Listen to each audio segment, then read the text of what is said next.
Welcome to Follow Moves. I'm Julia and I'm in my studio in Chicago called Studio Follow Moves. And as part of what I call Body Nerd Book Club, I'm going to be going through Diastasis Recti by Katy Bowman. I'm going to go through kind of an alignment check, which is part of a lot of Katy Bowman's work, not specific just to Diastasis Recti, this book. She uses it in all her different methods and books. She talks a lot about it, and it's just a quick check-in to how you're standing mostly, but that can carry on to maybe how you're walking as well, and just how you're doing maybe other exercises. Just checking into different points that you can reference to get the most efficient movement, the most efficient use of big muscles. So it's not just specific to Diastasis Recti. What's cool about connecting it to Diastasis Recti is changing some of these alignment cues, alignment habits that we have will help you reduce the likelihood that you'll get Diastasis Recti. So usually your body's already in this position or in these habits that make Diastasis Recti easier. So usually something will push it over the edge, like a weight gain, maybe due to pregnancy or something else, or a strain. Maybe you're doing more activity or less activity, and that can shift those tissues into a way that creates that doming of Diastasis Recti. But these alignment cues, like I said, carry through all her work, and they're good for everybody. Just in general, good for your core. So I'm going to go through in her book. So the first one is actually going to be checking out where your feet are. So maybe you stand with your weight on one leg, the feet are turned out, maybe one foot's turned out, maybe both feet are turned out, maybe you stand turned in. Whatever it is, we want to try to have the feet pointing forward, and a nice reference is to use something square with a straight edge. So you can use a block, you can use a book, put it on the floor. And so say maybe I was standing like with my feet out, I would take the block, and instead of just turning my foot, I would use the block to maybe line my foot up straight against. It's going to probably feel, even for me, which I don't tend to stand super turned out, for me, even that feels a little bit turned in. It just depends on the shape of your foot a little too. So you might not get it totally against that edge because that looks a little turned in for me. So I'm going to get as close to that edge with it still looking like it points forward.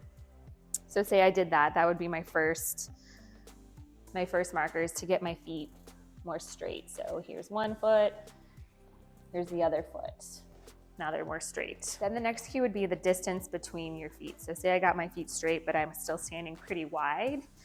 That's also not really great for our core connection, getting our legs underneath our core. So you can use a strap or a belt or something to help with this next one. You're gonna find these little bony parts on your hips here. The bony parts that stick out are called your anterior superior iliac spine. Sometimes we just call it ASIS for short. So you're gonna place a finger on there, line up your belt. I'm gonna fold it in half so you can see better. So something short might be better, or I'm just gonna try to have it dangled straight down, hopefully. So we're gonna place it on that ASIS, and then you see a straight line down from there. And if my foot's way out here, it's not in line with that. So I'm going to bring my foot underneath that line and wait for it to stop moving. Maybe make sure my foot's still more towards that straight edge turned in feeling. So that's one. Then I'm going to put on the other one. Wait for it to just kind of stop swinging so it's straight down, and then walk that foot in as well. So kind of like second toe, third toe-ish, like that should be where that line drops down, or the center of your foot-ish. So now I got my feet pointing straight forward. There's a good distance between my feet. You can also measure the distance between those bones and just try to eye it as well. If you don't have anything, you can just put your fingers, see if it's pointing down. First two things. Then, so say I did those two things, but I'm still standing kind of like this. So maybe you were one of these people, I'm going to exaggerate it a lot, but maybe your feet are pretty wide, turned out, and you sit with your hips like this. Kind of comfortable, to be honest. You can kind of like sit, but also not great. Core turned off, glutes turn off, low back is just kind of taking a lot of strain, these muscles too. So we fixed our feet nice on the wood too. You can kind of use wood. I have wood here, planks. So you can kind of use wood planks as well and figure out how many pieces of wood is your hip distance. Then say my hips are sitting forward. Again, I'm exaggerating. Maybe you're just a little forward. That's why it's nice to use something. So again, now you're gonna find something called your greater trochanter. So here's your long thigh bone called your femur bone. And usually we have one part that's a little bit, sticks out a little bit more.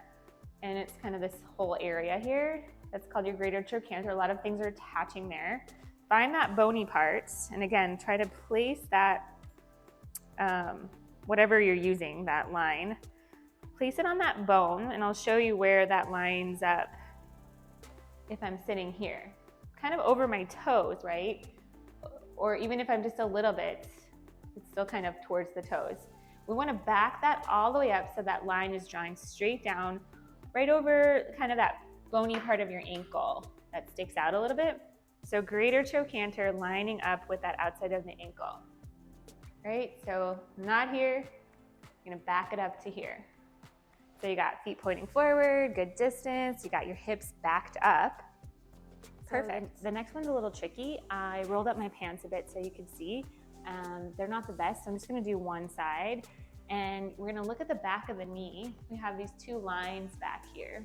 I try to draw a line on them, hopefully you can see it more. So say you got your feet pointing forward, you got the good distance, you backed your hips up. Now, if you wanna see, we wanna see these lines not pointing out to the side, so I'll exaggerate it. I kind of rotate my leg bones in. They end up pointing out kind of more this way to the side.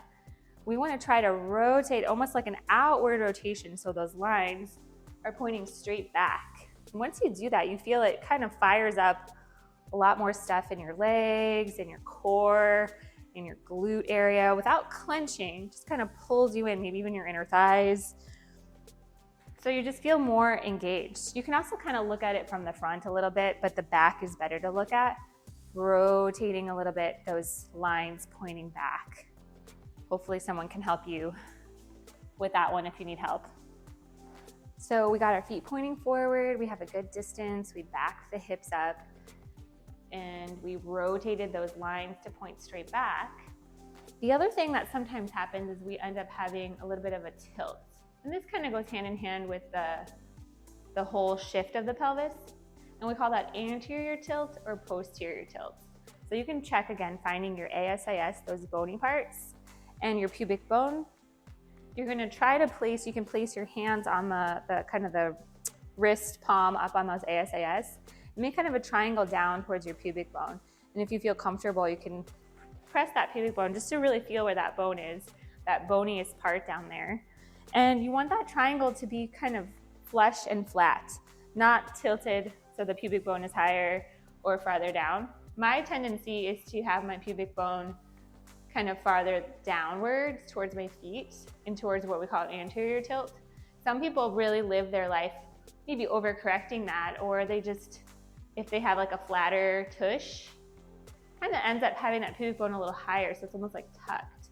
So whichever one you are, try to either bring your pubic bone forward. For me, I have to bring it like forward in line with that with those ASIS. Or if you're tucked, maybe drop it down, relax, maybe the tush even more. And again, notice that kind of fires up your core maybe differently than you're used to. It's less of a clenching. It's just more of a natural way to kind of get some of these muscles to work. Then the last thing is to figure out where your ribs are in alignment with that. So once you get all of that in a good place, you got your feet, your pelvis in a good place, we want those ribs to not be kind of flared forward. So I'll tuck my shirt in even a little bit more so you can see. That also goes hand in hand with the pelvis. So hopefully once you fix some of that, your ribs are not as flared, but they can still be flared so they're almost like swinging forward and up. Really open. Sometimes people think that they're getting taller by doing that. So sometimes we lift our chest and we feel like we're getting taller like that. So we want to place the hands on the ribs I'm just gonna exaggerate. Say I'm up here, I'm thinking I'm getting taller. I'm gonna take an inhale. And with my exhale, I'm gonna try to soften those ribs down. And then inhale without lifting it too much. And if I need to, again, exhale, soften them down. So you can think of that kind of dropping in the front and swinging. Also just feeling the width in the back is really nice. So if your hands can reach back there, feel like you're widening into those hands, in your hands, into those back ribs. And you can keep your hands there for a sec, wherever is comfortable. And it might take you a second to try to drop the ribs. And if they don't drop as much as you want, don't force them. There's some exercises she gives in the book that you can look up, or I'll just keep sharing when I have time, that can help you get to these positions easier. So once you get those ribs down, the next thing that happens is sometimes that ends up pulling people down a little too much. We want to keep the chest wide, which I give this cue a lot too if you've taken a lesson or a class from me. Chest wide. Not lifted, just wide against those ribs dropping. And then we all need a little reminder for our head to just kind of draw the chin back. So I'll come closer and show that. Sometimes we live with our head forward. Again, I'm exaggerating. This would be a pretty extreme position, looking at our computer screen, and you just want to maybe put your fingers on your chin, draw it kind of in a little, and then feel your other hand maybe in the back, kind of keeping this lifted quality. So we don't want to just pull it down, we want to pull it a little in, and the back keeps lifting. So another way, maybe once you get those ribs down, put your hands back there, and you just kind of draw your chin in and lift the back of the head. Hopefully not doing it in a way that feels forced. So just taking your time, easing yourself into these positions, checking in on yourself, knowing what your habits are, and noticing what muscles can start to release, which muscles can start to work as you work with some of these alignment cues. I hope you enjoy this little alignment check-in, and I hope you can use it throughout your days as you need to check in and start to notice some changes in your body. And follow along for more. Hopefully I can share some exercises to help you get into those positions better.